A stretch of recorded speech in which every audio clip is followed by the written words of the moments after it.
para mais um conto do Edgar Allan Poe. Dessa vez eu vou ler aqui, ó, O Poço e o Pêndulo, de 1850. Esse conto de 1850. Hoje ao meio-dia eu li A Máscara da Morte Vermelha. Foi um conto que eu fiquei bem impressionada, porque eu nunca tinha lido. Foi a primeira vez que eu li aqui junto com vocês, né? Diferente dos outros contos que eu já tinha lido. E eu achei bem legal. É um conto bem curtinho, foi bem legal e curti bastante. Então, essa aqui é um dos meus favoritos. Então eu vou começar a ler pra vocês. Vou pedir meu like, vou pedir que você compartilhe, que você se inscreva no canal se ainda não for inscrito e que ative as notificações, que é muito importante, porque assim o YouTube te avisa sempre que tiver vídeo novo, tá bom? Sem falar, gente, que essa camiseta linda, né? Aqui é da Sugoi, minha parceira aqui do canal, né? Eu peço pra ele, eu dou ideia pra eles, eles topam minhas doideiras e vão e fazem a camiseta do jeitinho que eu peço, gente. Isso é muito legal. Então, olha só, muito linda essa camiseta do Allan Poe, né? O Allan Poe em si não é tão bonitinho não, mas até que ele ficou bonitinho nessa camiseta, né? Então, se você quiser uma camiseta como essa ou qualquer outra, precisou, aqui na descrição tem sempre os contatos da Sugoi pra você ligar lá, mandar e-mail, WhatsApp, o que você quiser, tá bom? Então vamos lá, começar a leitura de O Poço e o Pêndulo. Aqui a gente tem uma citação que essa eu não vou falar não, porque olha só, é isso aqui, entendeu? Eu não sei ler isso, então é isso, tá bom? Essa é a citação do começo do conto. Fica aí pra vocês lerem do jeito que vocês quiserem, tá bom? Não vou nem tentar ler isso aqui, tá bom? Então vamos começar a leitura do conto, tá bom? Bora lá. O Poço e o Pêndulo. Eu estava esgotado, mortalmente esgotado com aquela longa agonia, e quando finalmente me desamarraram e me foi permitido sentar, senti que estava perdendo os sentidos. A sentença, a temível sentença de morte, foi o último enunciado distinto que chegou aos meus ouvidos. E depois disso, o som das vozes dos inquisidores parecia fundir-se num imaginário e indeterminado zumbido. Ele transmitia à minha alma a ideia de rotação, talvez por associá-lo em minha imaginação ao som estrídulo de uma roda de moinho. Isso se deu apenas por um breve período, porque em seguida não ouvia mais nada. Ainda por um momento eu via, mas com que terrível exagero, eu via os lábios dos juízes em suas togas negras. Eles pareciam brancos para mim, mais brancos do que a folha onde escrevo essas palavras, e grotescamente finos por suas expressões de firmeza, de implacável determinação e de rigoroso desprezo pelo sofrimento humano. Via que os decretos daquilo que para mim era o destino ainda estavam sendo proferidos por aqueles lábios. Via que se torciam com um vozear letal, via-os formar as sílabas do meu nome e estremecia, pois o som não me seguia. Vi também, por alguns momentos de delirante horror, as suaves e quase imperceptíveis ondulações do tecido negro que recobria as paredes da sala, e depois dirigi o olhar para as 7 longas velas que estavam sobre a mesa. Inicialmente, elas exibiam o aspecto da caridade e lembravam anjos brancos e esbeltos que me salvariam. A subir, subitamente, a náusea mais mortífera recaiu sobre o meu espírito e senti cada fibra do corpo vibrar, como se eu tivesse tocado o fio de uma bateria galvânica, enquanto os vultos dos anjos se transformavam em aparições sem sentido, com cabeças de fogo, e eu percebia que eles não viriam nenhum socorro. E então penetrou a minha imaginação, como uma rica nota musical, o pensamento de como deveria ser doce descansar em um túmulo. O pensamento chegou suave e furtivamente, e parecia que um longo tempo havia transcorrido antes que conquistasse a minha completa apreciação. Mas tão logo meu espírito começou, enfim, a senti-lo, a entreter-se com ele, as figuras dos juízes desapareceram. Como por encanto da minha frente, as longas velas mergulharam no nada. As suas chamas se extinguiram por completo. Sobreveio o negror das trevas. Todas as sensações pareciam tragadas de forma impetuosa, como se a alma descesse ao Hades. Então, o universo era apenas silêncio, calmaria e noite. Eu desmaiara, mas não vou dizer que havia perdido totalmente a consciência. O que restou dela não vou tentar definir, ou mesmo descrever, ainda Não estava tudo perdido. No mais profundo sono, não. No delírio, não. Num desmaio, não. Na morte, não. Até no túmulo não está tudo perdido. E no contrário, não haveria imortalidade para o homem. Ao voltar do mais profundo dos sonos, rompemos a delicada teia de algum sonho. Porém, um segundo depois, por mais frágil que possa ter sido a teia, nós não recordamos de ter sonhado. E no retorno à vida, após o desmaio, há 2 estágios. Primeiro, aquele da sensação de existência mental ou espiritual. Segundo, aquele da sensação da existência física. Parece provável que, se ao atingir o segundo estágio, pudéssemos evocar as impressões do primeiro, acharíamos essas impressões eloquentes em memórias do outro lado do abismo. E esse abismo, o que é? Como podemos, enfim, distinguir a sua sombra daquelas do túmulo? E as impressões do primeiro estágio, quando não deliberadamente lembradas, voltam sem serem convidadas, mesmo após um longo intervalo, enquanto tentamos imaginar, maravilhados, de onde teriam surgido. Aquele que nunca desmaiou não é a pessoa que enxerga estranhos palácios e rostos absurdamente familiares em brasas incandescentes? Não é aquele que contempla tristes imagens flutuando no ar, que muitos não podem ver? Não é quem pondera sobre o perfume de alguma flor desconhecida? Nem é aquele que sente o cérebro ficar cada vez mais desconcertado com o significado de uma cadência musical que nunca antes despertara sua atenção? Em meio às frequentes e cuidadosas tentativas de recordar, entre os intensos esforços para resgatar algum indício do estado de aparente anulação no qual minha alma havia entrado, houve momentos em que sonhei com o triunfo. Houve breves períodos, muito breves, em que evoquei lembranças que a lúcida razão de uma época posterior provou serem relacionadas apenas àquela condição de aparente inconsciência. Esses vestígios de memória falam, indistintamente, de figuras altas que se erguiam e me levaram em silêncio para baixo, ainda mais para baixo, até que uma terrível vertigem me afligiu ao suscitar a ideia de que a descida poderia nunca mais ter fim. Falam também de um vago horror em meu coração, por causa da calmaria insólita desse mesmo coração. Depois vem uma sensação de súbita imobilidade de todas as coisas, como se aqueles que me levavam, séquito espectral, tivessem, em sua descida, superado os limites do ilimitado, e feito uma pausa em sua pesada tarefa. Em seguida, vem-me à mente a horizontalidade da superfície e a umidade, e então tudo é loucura. A loucura de uma memória que se agita entre coisas proibidas. Subitamente, retornaram à minha alma o movimento e o som. O movimento tumultuoso do meu coração, e nos meus ouvidos o som de suas batidas. Depois, uma pausa que tudo se esvaziou.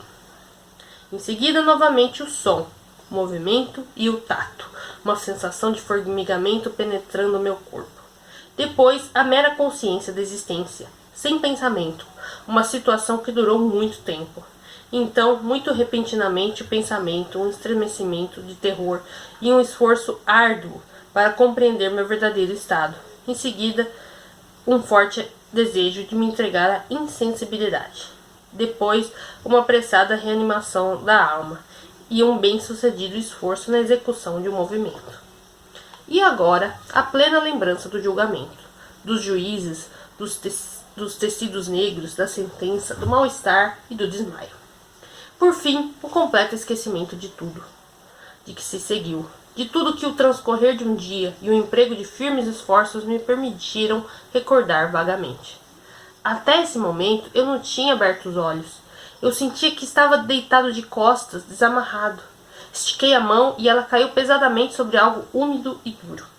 Deixei-a lá por muitos minutos, enquanto lutava para imaginar onde poderia estar e o que seria de mim. Eu ansiava por servir-me dos olhos, mas não tive coragem de fazê-lo. Temia meu primeiro olhar nos objetos que me rodeavam. Não que eu sentisse medo de ver coisas horríveis, mas me apavorava o receio de que não houvesse nada para ver. Finalmente, com um terrível desespero no coração, abri rapidamente os olhos. Meus piores pensamentos, então, estavam confirmados. O breu da noite, eterna, me circundava. Lutei para respirar. A intensidade da escuridão parecia me oprimir e sufocar. A atmosfera estava intoleravelmente sufocante. Permanecia inabalavelmente deitado e esforcei-me para exercitar a razão. Trouxe à mente os procedimentos inquisitoriais e tentei, a partir desse ponto, deduzir qual era a minha real condição. A sentença havia sido pronunciada e parecia-me que um longo período de tempo transcorrera desde então. Contudo, em nenhum momento supus que estivesse realmente morto. Esse tipo de suposição, apesar do que lemos na ficção, é totalmente incompatível com a existência real. Mas onde e em que estado eu me encontrava?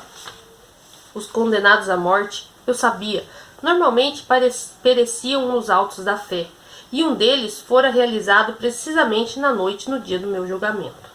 Teria sido eu reconduzido ao calabouço para aguardar o próximo sacrifício, que só aconteceria dali a muitos meses? Isso eu logo percebi que não poderia ser. As vítimas haviam sido imediatamente requisitadas. Além do mais, o meu calabouço, assim como todas as celas dos condenados de Toledo, tinha o chão de pedras e não era de todo privado de luz. Agora, uma temível ideia, subitamente, impulsionava o meu sangue, em torrentes para o coração, e por um breve período recaí outra vez na insensibilidade. Ao recobrar os sentidos, imediatamente pus-me de pé, tremendo convulsivamente em cada fibra. Lancei meus braços vigorosamente para cima e ao meu redor, em todas as direções. Não senti nada, e ainda assim temia dar um passo, com receio de ir ao encontro às paredes de um túmulo. O suor brotava de todos os poros, e grossas gotas frias se formavam em minha testa. A agonia do suspense tornou-se, enfim, insuportável, e eu cautelosamente me movi para a frente, com os braços estendidos e os olhos saindo das órbitas. Na esperança de capturar alguma réstia de luz, avancei vários passos, mas tudo era ainda escuridão e vazio. Respirei mais livremente. Parecia evidente que não era a minha, de qualquer forma, a pior das cenas. Enquanto continuava ainda a avançar cautelosamente, invadiram minha memória em tropel 1000 rumores vagos dos horrores de Toledo. Sobre aqueles calabouços narravam-se estranhos acontecimentos. Sempre os considerei fábulas, mas estranhos e assustadores demais para serem repetidos, exceto num sussurro. Teria sido eu abandonado para morrer de fome nesse subterrâneo mundo de trevas? Ou que outro destino, talvez ainda mais macabro, me aguardava? Que o resultado seria a morte, e uma morte mais cruel do que de costume, eu não duvidava, pois conhecia muito bem o caráter dos meus juízes. O método e a hora eram tudo que eu me ocupava ou distraía. Minhas mãos estendidas finalmente encontraram um obstáculo sólido. Era uma parede, aparentemente de pedra, muito lisa, pegajosa e fria.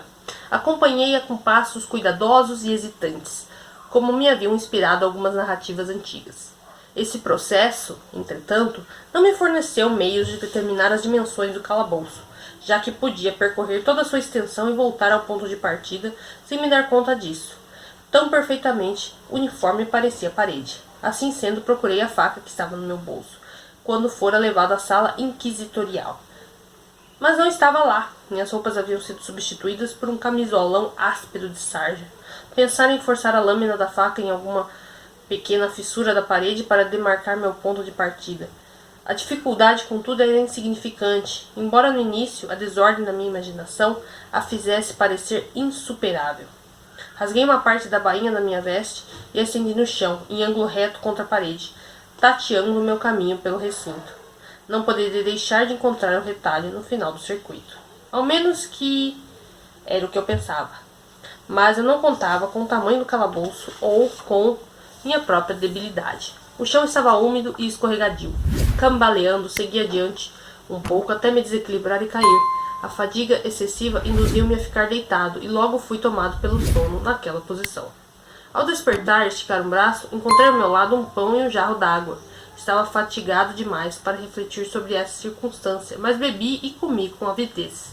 E pouco depois disso recomecei meu percurso pela prisão. E, andando com dificuldade, finalmente encontrei o fragmento de pano. Até o momento em que caí, eu havia contado 52 passos. E depois eu que retomei a caminhada, contei mais 48 antes de chegar ao retalho de pano. Havia ao todo 100 passos, e então, considerando 2 passos para cada metro, deduzi que o calabouço tivesse um circuito de 50 metros. Deparei-me, todavia, com muitos ângulos na parede, e dessa forma não conseguia adivinhar o formato da cripta, pois uma cripta era algo que eu não poderia deixar de supor que fosse. Eu tinha pouco propósito e certamente nenhuma esperança nessas investigações, mas uma vaga curiosidade me impeliu a prosseguir com elas. Deixando de lado a parede, resolvi atravessar a área do recinto, e no início procedia num extremo cuidado, pois o chão, apesar de parecer de material bem sólido, era traiçoeiramente coberto de limo. Afinal, tomei coragem e não hesitei em pisar com firmeza, tentando atravessá-lo o mais retamente possível.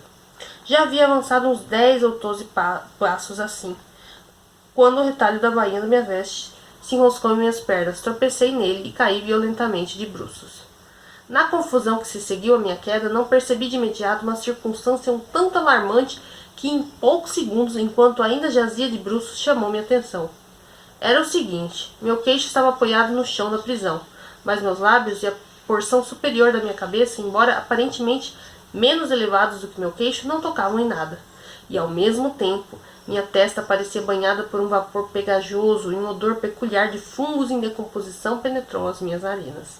Estendi meu braço e estremeci ao perceber que havia caído bem na beirada de um poço circular e cuja profundidade não tinha meios de determinar naquele momento. Tateando a parede logo abaixo da borda, consegui remover um pequeno fragmento e soltá-lo do abismo. E por muitos segundos acompanhei com meus ouvidos as reverberações de seus encontros com as paredes ao longo da queda. E por fim houve um sombrio mergulho na água, sucedido por ruidosos ecos. E nesse exato momento ouvi um som que parecia a rápida abertura e o pronto fechamento de uma porta, enquanto um pequeno lampejo de luz que rompera a escuridão desaparecia da mesma forma que surgira. Vi claramente o destino que havia sido preparado para mim e me regozijei com o oportuno acidente de qual escapara. Outro passo antes da minha queda e o mundo não me veria mais, e a morte, há pouco evitada, tinha exatamente o caráter daquelas que eu considerava fantasiosas e frívolas nas histórias a respeito da Inquisição. As vítimas de sua tirania haviam a opção da morte com suas medonhas agonias físicas, ou a morte com seus mais perversos horrores morais. E a mim coube a última. O longo sofrimento debilitou meus nervos a ponto de eu tremer com o som da minha própria voz e tornar-me, em todos os aspectos, a vítima certa para os tipos de tortura que me aguardavam.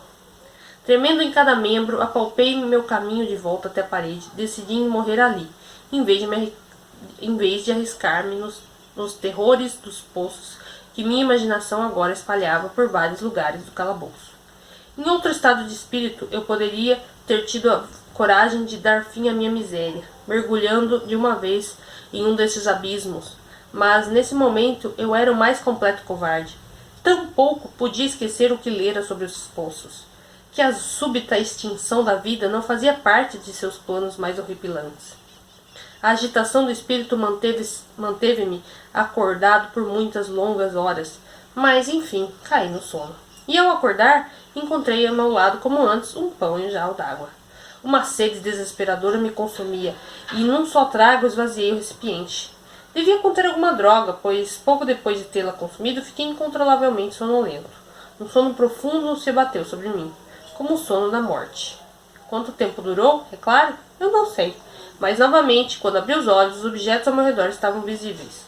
Graças a um extraordinário brilho fulguroso, cuja origem não consegui determinar, pude enxergar a dimensão e o aspecto da prisão. Estava muito enganado em relação ao seu tamanho. O perímetro total de suas paredes não excedia 25 metros. Por alguns minutos, esse fato me causara um mundo de vãs preocupações, vãs de fato, o que poderia ter menos importância, sob aquelas terríveis circunstâncias que me circundavam, do que as médias dimensões do meu calabouço. Mas a minha alma concentrou, e muito, seu foco em coisas insignificantes, e eu me ocupei na tentativa de esclarecer o erro que havia cometido nas minhas medições. A verdade, enfim, veio à luz. Na minha primeira tentativa de exploração, havia contado 52 passos até o momento em que eu caí. Eu devia estar a 1 ou 2 passos do retalho de sarja, Na verdade, eu havia quase terminado o circuito da cripta. Então adormeci, e ao acordar, devo ter feito os mesmos passos de antes, o que me levou a acreditar que o circuito tinha o dobro de seu real tamanho. Minha confusão mental impediu-me de observar que havia iniciado o percurso tendo a parede do lado esquerdo e terminado com a parede do lado direito. Estava enganado também quanto ao formato do recinto. Ao tatear o meu caminho, havia encontrado vários ângulos e, por isso, inferido a ideia de grande irregularidade. Não poderoso é o efeito da treva sobre aquele que está despertando da letargia ou do sono. Os ângulos não eram nada além dos cantos de umas poucas depressões ou nichos, a intervalos variados. O formato geral da prisão era quadrado. O que eu tomara por alvenaria parecia agora ser ferro, ou algum outro metal, em enormes placas, cujas suturas ou junções ocasionavam as depressões. A superfície inteira desse recinto de metal estava toscamente pintada com todas as imagens medonhas e repulsivas, às quais as superstições sepulcrais dos monges tinham dado origem. Figuras demoníacas em poses ameaçadoras, com formas de esqueleto, e outras imagens temíveis que se espalhavam e desfiguravam as paredes. Observei que os contornos dessas monstruosidades eram suficientemente distintos, mas suas cores eram desbotadas e borradas, como que, pelo efeito da atmosfera úmida, agora notava também o chão, que era de pedra. Ao centro escancarava-se a abertura circular do poço, de cujas mandíbulas eu havia escapado, porém, esse era o único que havia no calabouço. Tudo isso eu enxerguei instintivamente e com muito esforço, pois minha condição pessoal havia mudado muito durante o sono. Estava agora deitado de costas, com todo o meu corpo estendido, sobre uma espécie de estrado baixo de madeira. Estava firmemente preso a ele por uma longa correia semelhante a uma sobrancelha. Ela dava muitas voltas sobre meus membros e corpo, deixando livres apenas minha cabeça e meu braço esquerdo. De modo que, se eu pudesse, empregando muita força, servir-me de comida de um prato de cerâmica colocado ao meu lado no chão. E vi para o meu horror que o jarro havia sido removido. Digo para o meu horror, pois era consumido por uma sede insuportável. Essa sede parecia ser intencionalmente estimulada por meus perseguidores, pois a comida do prato era carne excessivamente temperada. Olhando para cima, explorei o teto da minha prisão. Tinha uns 10 ou 12 metros de altura e era construído de modo semelhante ao das paredes laterais. Em um de seus painéis, uma figura muito singular captou minha total atenção. Era uma pintura do tempo, como normalmente é representada, a não ser pelo fato de, no lugar de uma foice, segurar algo que, num primeiro olhar, supunha ser a imagem de um enorme pêndulo, como aqueles que vemos em relógios antigos. Havia algo, entretanto, na aparência daquele mecanismo que me levou a olhá-lo mais atentamente. Enquanto o fitava diretamente lá no alto, pois estava posicionado exatamente acima de mim, imaginei tê-lo visto mover-se. Um instante depois, minha imaginação se confirmava. O seu balanço era curto e obviamente lento. Observei-o por mais alguns minutos com certo receio e alguma surpresa. E cansado, em fim de observar o seu monótono movimento, voltei os olhos para os outros objetos da cela. Um leve ruído atraiu minha atenção e, olhando para o chão, vi ratos enormes atravessando-o. Tinham emergido do poço, que estava à minha vista, do lado direito, e mesmo enquanto eu observava, eles subiam em bandos apressadamente, com olhos esfomeados, atraídos pelo cheiro da carne. A partir desse momento, muito esforço e atenção da minha parte foram necessários para espantá-los. Devia ter passado meia hora, ou talvez uma, pois não podia ter noção precisa do tempo, antes que eu voltasse novamente os olhos para cima. O que vi me deixou confuso e perplexo. A amplitude do movimento do pêndulo havia aumentado em aproximadamente 1 metro. Como consequência natural disso, sua velocidade também era bem maior. Porém, o que mais me perturbava era a ideia de que ele havia perceptivelmente descido. Observava agora. É desnecessário dizer com que horror que sua porção inferior era formada por uma meia-lua de laço reluzente de cerca de 30 centímetros de comprimento, de ponta a ponta. As extremidades apontavam para cima e o gume da parte inferior era tão afiado quanto de uma navalha. Assim como uma navalha, o pêndulo parecia maciço e pesado, e ia funilando em direção a uma estrutura sólida e ampla. acima. Estava preso a uma haste pesada de bronze e o conjunto sibilava a cada oscilação pelo ar. Não podia mais duvidar do destino preparado para mim, pela inventividade dos monges do que diz respeito à tortura. Minha descoberta do poço havia chegado ao conhecimento dos agentes da Inquisição. O poço, cujos horrores haviam sido destinados a um impertinente recusador como eu, um poço típico do inferno, considerando a última tule de todas as suas punições. O mergulho nesse poço eu tinha evitado pelo mais mero acidente e sabia que a surpresa, ou cilada da tortura, era um elemento importante para esse cenário grotesco de mortes no calabouço. Tendo-me esquivado da queda, não era parte do plano demoníaco arremessar-me no poço. Sendo assim, na ausência de outra alternativa, outra forma mais branda de destruição me esperava. Mais branda. Quase sorri em minha agonia ao pensar em tal uso desse termo. Que adianta discorrer sobre as longas e longas horas de horror mais que mortal, durante as quais contava os apressados balanços do aço, centímetro por centímetro, linha por linha, com a aproximação percebida apenas em intervalos que pareciam séculos. Descia a lâmina. Dias se passaram. Podem ter sido muitos, antes que ela balançasse tão perto, a ponto de me abanar com seu forte bafo. O odor do aço afiado invadia minhas narinas. Eu rezei, fatiguei os céus com a minha prece, para que ela descesse mais rapidamente. Estava freneticamente enlouquecido e lutava para fazer-me atingir pelo movimento da cimitarra. Então, subitamente, senti-me calmo, imóvel. Apenas sorria para a resplandecente morte, como sorri uma criança para um incomum penduricalho. Seguiu-se mais um intervalo de absoluta insensibilidade. Foi breve, e quando estava novamente reanimado, não havia mais descidas perceptíveis do pêndulo, mas pode ter sido longo, pois eu sabia que havia demônios que observavam meu desfalecimento e que podiam com prazer ter surpreendido sua oscilação. E depois de recobrar os sentidos, sentia-me também, tão doente e fraco, que mal posso expressar, como se tivesse passado por um longo período de inanição. Mesmo em meio às agonias do momento, a natureza humana suplicava por comida, e com um alvoroço esforço estiquei meu braço o mais distante que minhas correias permitiam e apossei-me dos restos que os ratos haviam deixado. E tão logo introduzi uma porção de comida entre meus lábios, um sentimento semi-pleno de alegria e de esperança se formou em meu espírito. Afinal, o que poderia eu querer com esperança? Era, como disse, um sentimento semipleno. Os homens têm tantos desses que nunca se tornam plenos. Senti que era de alegria, de esperança, mas sentia também que tinha perecido durante a sua formação. Em vão, tentei aperfeiçoá-lo e conquistá-lo.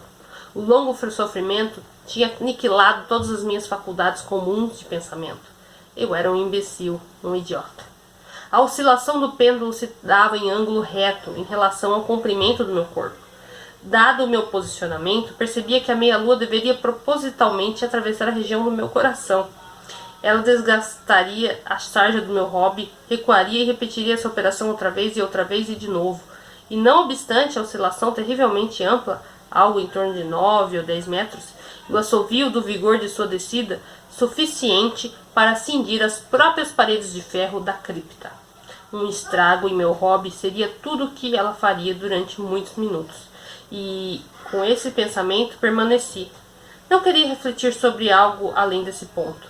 Demorei-me nele com uma tenaz atenção, como se, ao fazer isso, pudesse cessar a descida da lâmina. Forcei-me a ponderar sobre o som que a meia-lua fazia ao passar pela minha veste, sobre a arrepiante sensação peculiar que a fricção do tecido causa nos nervos, e ponderei sobre todas essas frivolidades até me rangerem os dentes. E para baixo, ela se movia decididamente para baixo. Senti uma desvairada alegria em comparar seu movimento descendente com a sua velocidade lateral. Para a direita, para a esquerda, mais longe e mais perto. Com o guincho de um espírito amaldiçoado em direção ao meu coração. Com o passo furtivo de um tigre. Ou ria ou gritava. Eu ria ou gritava alternadamente, de acordo com a ideia que predominava. Para baixo, segura e implacavelmente para baixo. Ela oscilava a menos de 10 centímetros do meu peito. Eu lutava energicamente, furiosamente para libertar o meu braço. Ele estava livre apenas do cotovelo até a mão. E eu podia alcançar o que estava no prato ao meu lado e levar até a boca, mas nada mais do que isso. Rompendo as amarras acima do cotovelo, eu poderia tentar agarrar o pêndulo e cessar o seu movimento. Seria o mesmo que tentar deter uma alavanche. Para baixo, ainda incessantemente, ainda inexoravelmente para baixo. Eu arfava e me debatia a cada oscilação. Eu me encolhia convulsivamente a cada balançar. Meus olhos seguiam os movimentos de ida e de volta com a impaciência do insensato desespero.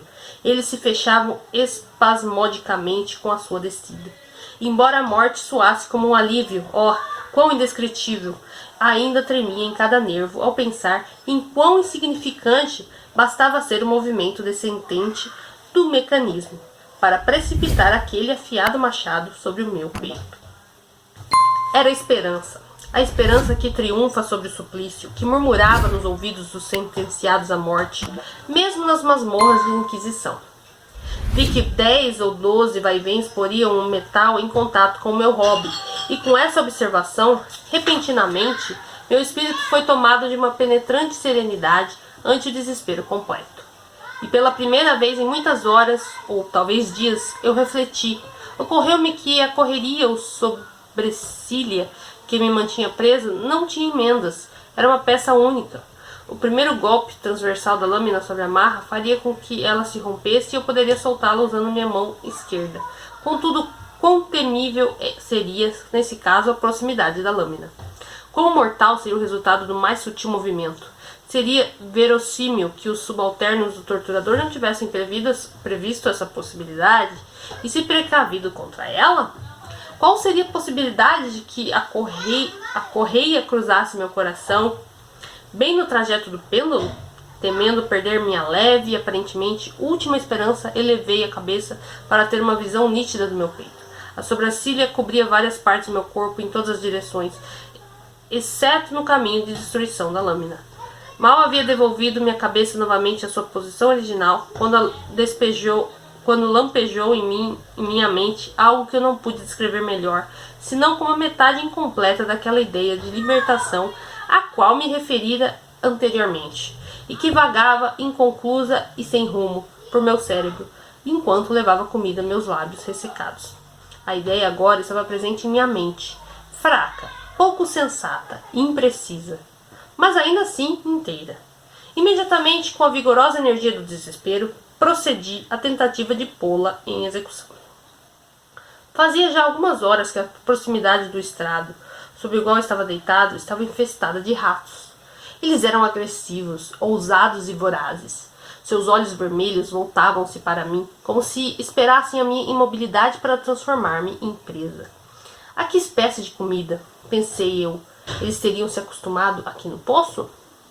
Eles tinham devorado tudo, apesar de todos os meus esforços em evitá-los, que o prato continha, exceto algumas sobras que lá permaneciam, e eu havia adquirido o hábito de continuamente agitar a mão para lá e para cá ao redor do prato, mas a regularidade dos movimentos tornara inócua a ação. Em sua voracidade, os abjetos animais constantemente cravavam suas pontiagudas presas em meus dedos. Recolhi algumas poucas sobras da carne gordurosa e muito temperada que havia no prato e as esfreguei energicamente por todas as partes da correia que eu podia alcançar. E depois, retirando a minha mão do chão, permaneci imóvel, praticamente sem respirar.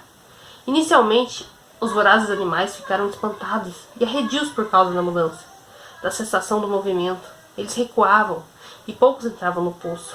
Mas isso se deu por um curto tempo. Não fora em vão que eu tinha contado com a voracidade deles. Ao perceberem que eu continuava imóvel, um ou dois dos mais ousados pularam sobre o estrado e cheiravam a sobressalha. E esse pareceu o sinal para que a correria geral. Saindo do poço, vinham novos bandos. Eles se agarravam à madeira, corriam por ela e pulavam a centenas sobre o meu corpo. O movimento cadenciado do pêndulo não os perturbava em nada. Desviando de seus golpes, eles se ocupavam da correia besuntada. Eles se espremiam e se amontoavam cada vez mais sobre mim. Eles se debatiam sobre o meu pescoço, sentia seus lábios frios tocando os meus. Estava quase sufocando com a pressão dessa aglomeração, um asco para qual o mundo ainda não criou era um nome. Estufava meu peito e enregelava meu coração com sua espessa viscosidade. Apenas mais um minuto, e eu sentia que a batalha chegaria ao fim. Percebi claramente o afrouxamento da correia. Sabia que, em mais de um ponto, ela já deveria estar rompida. Com uma obstinação sobre-humana, permaneci imóvel. Não tinha nem errado meus cálculos, nem lutado em vão. Senti, enfim, que estava livre. A sobrecilha pendia do meu corpo em tiras, mas o golpe do pêndulo resvalava no meu peito. Ele havia partido a sarja do meu robe e já havia atingido a camisa de linho logo abaixo. Mais 2 vezes ele balançou e uma sensação aguda de dor se espalhou por cada nervo. Mas o momento de escapar havia chegado. Com o abano da minha mão, meus libertadores fugiram em tropel. Com um movimento seguro, cuidadoso, lateral, retraído e lento, eu me esquivei do abraço da correia e do alcance da cimitarra. E naquele momento, ao menos, estava livre. Livre! Nas garras da Inquisição. Eu nem bem havia deixado a horrenda cama de madeira para pôr-me de pé no chão de pedra da prisão. E quando o movimento da diabólica máquina cessou, eu a vi ser recolhida por alguma força invisível para além do teto. Essa é uma lição que eu levei desesperadamente a sério. Cada movimento meu era indubitavelmente vigiado. Livre, eu escapara da morte sob uma forma de agonia para ser entregue a outra pior do que a morte. Com esse pensamento, girei meus olhos nervosamente pelas barreiras de ferro que se cercavam. Algo incomum, alguma mudança que eu não notara, inicialmente de maneira clara, era óbvio, tinha ocorrido no ambiente. E durante vários minutos, absorto em um trêmulo devaneio, ocupei-me em vão de conjecturas desconexas. E nesse período dei-me conta pela primeira vez da origem do brilho sulfuroso que iluminava a cela. Ele provinha de uma fissura de cerca de 1,5 centímetros, que se estendia pelo perímetro da prisão na base das paredes, que pareciam e estavam completamente destacadas do chão. Eu tentei, é claro, em vão espiar através da abertura. Quando me reerguia da tentativa, o mistério de alteração na câmara tornou-se imediatamente evidente. Eu observara que, apesar de os contornos das figuras nas paredes serem nítidos, as cores pareciam borradas e indefinidas. Essas cores haviam assumido agora, e continuavam momentaneamente assumindo, um brilho mais assustador e intenso, que dava às imagens espectrais diabólicas um aspecto capaz de fazer estremecer nervos, mais firmes do que os meus próprios. Olhos de demônio, de uma vivacidade selvagem e perversa, me encaravam de todos os lados, onde nunca avistara nada, e cintilavam com o brilho lúgubre do fogo, o qual não podia considerar algo irreal. Irreal, quando eu respirava, chegava-me às narinas um cheiro de vapor de ferro aquecido, um odor sufocante impregnava a prisão. Uma incandescência cada vez mais profunda se fixava nos olhos daqueles que fitavam as minhas agonias. Um matiz mais forte de carmim difundia-se sobre os horrores de sangue ali representados nas pinturas. Eu ofegava, arfava em busca de ar, não pairava dúvida quanto às intenções de meus atormentadores. Mais impiedosos, mais demoníacos dos homens, recuei do metal incandescente em direção ao centro da cela. Em meio ao pensamento da ameaça de destruição pelo fogo, a ideia de frescor evocada pelo poço servia como um bálsamo para minha alma. Aproximei-me apressadamente de sua mortal beirada. Olhei para o fundo com apreensão. O brilho do teto em chamas revelava todos os recantos. Outra vez, meu espírito, por um instante, se recusava a entender o sentido do que via. E finalmente irrompeu. Forçou seu caminho até minha alma. Gravou com fogo minha mente trêmula. Se eu pudesse falar. Horror. Qualquer horror, menos esse. Com um grito, me afastei da margem e enterrei o rosto nas mãos, chorando amargamente. O calor aumentou rapidamente, e novamente olhei para cima, tremendo como um pico de febre. Houve uma segunda mudança na cela, e dessa vez a mudança era na forma.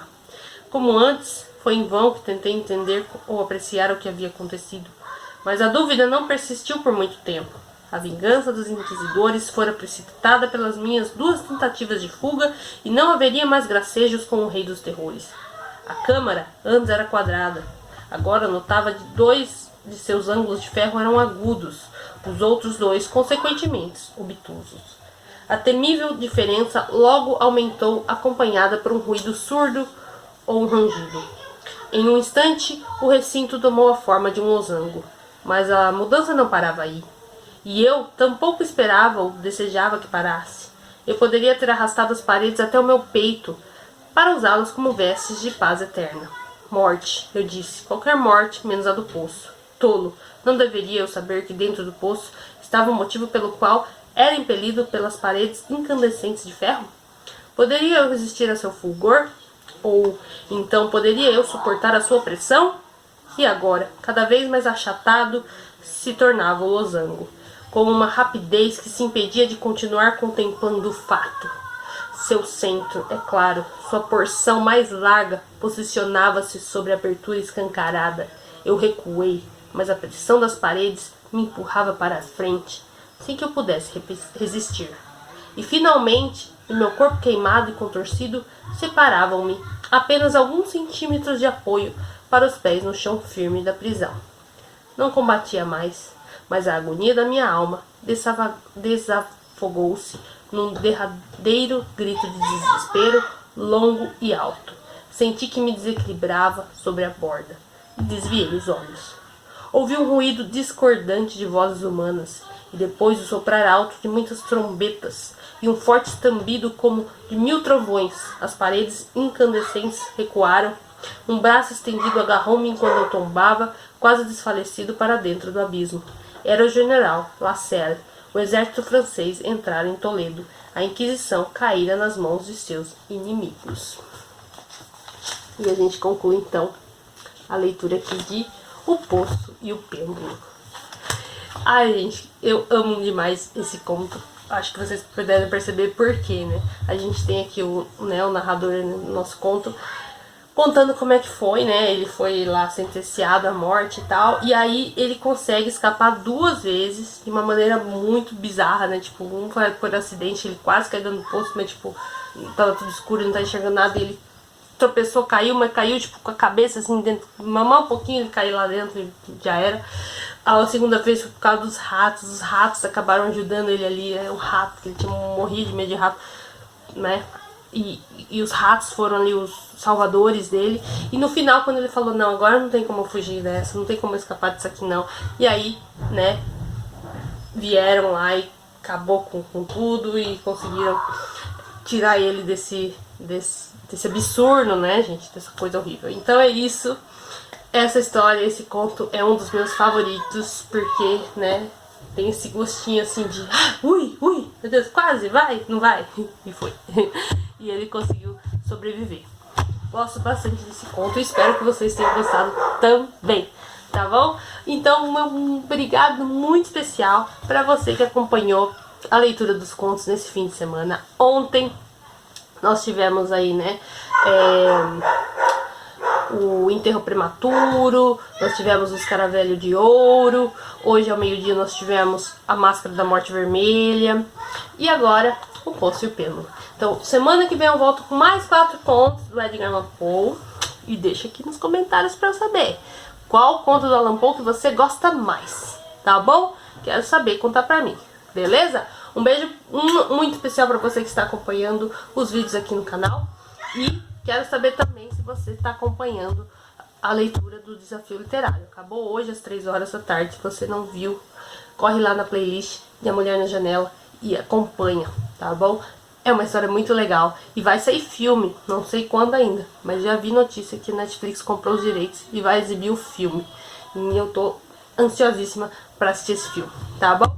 Então é isso. Amanhã tem Casa dos Pesadelos, tá bom? Vou contar pra vocês mais sobre isso. Logo vocês vão saber mais detalhes, tá bom? Um beijo e até semana que vem, gente, com mais Edgar Allan Poe no Outubro Sinistro aqui no canal. Beijo.